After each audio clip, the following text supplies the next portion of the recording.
Let's make it practical. Yeah. Let's say that there are some people that are going to get together. Let's say it's a family. Many of you can relate to that. So there's some generations that are going to converge. There's some grandkids, and there's some kids, and there's some grandparents, let's say. They're converging for something.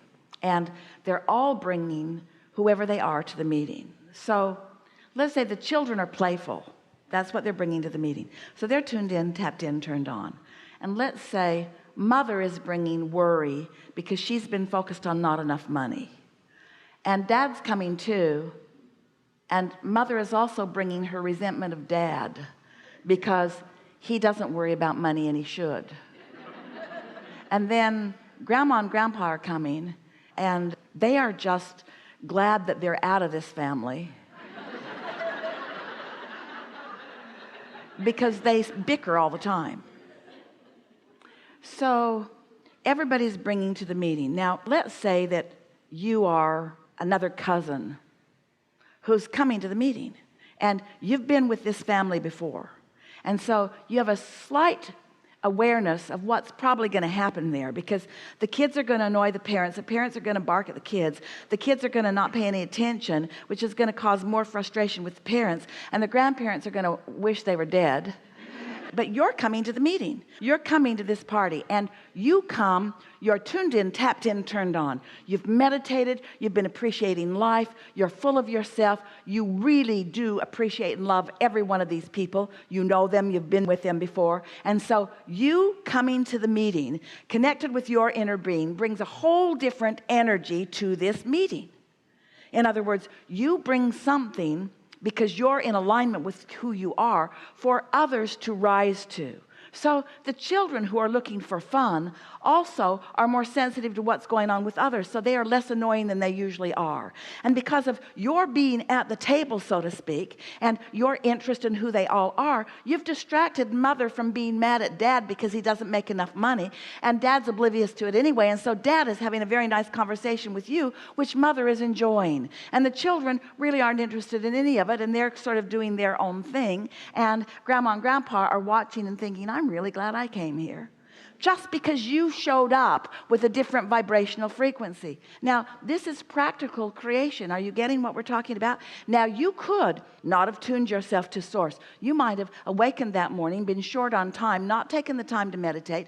You might have even noticed that you don't have as much money as you wish that you had. So you might be aggravated. You might be in vibrational alignment with some shortage that somebody else has. And you might show up, and instead of being this high-minded, high vibration that is going to draw everyone upward, you might be someone that's a vibrational match to whatever else is going on. And so you're just co-creating with all of that. And then you all leave this very unpleasant rendezvous blaming each other for why it was unpleasant, and no one taking ownership of what you brought to the meeting.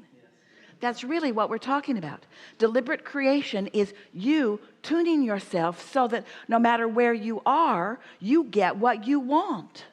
You get what you want in every environment. This is what true unconditional living and unconditional love really is. You're not saying, I'm coming to a meeting, I'm sending out a memo, and when I get there, you don't bicker anymore, and you stop giving your husband a bad time about money because you spend like a wild banshee. You don't send out a memo of the conditions that you need to be the way you need to be them, so that when you get there, you're able to just observe something that's already manifested the way you want it to be. You understand that this is creation in progress. You understand that this is a meeting in progress, and you understand that you have meaningful vibrational offering into the meeting. And so you don't just show up and respond and have a knee-jerk reaction to the conditions. You bring the momentum of your alignment into the gathering, and the gathering benefits by the momentum of your alignment. Can you hear that? I so hear that. Thank you very much.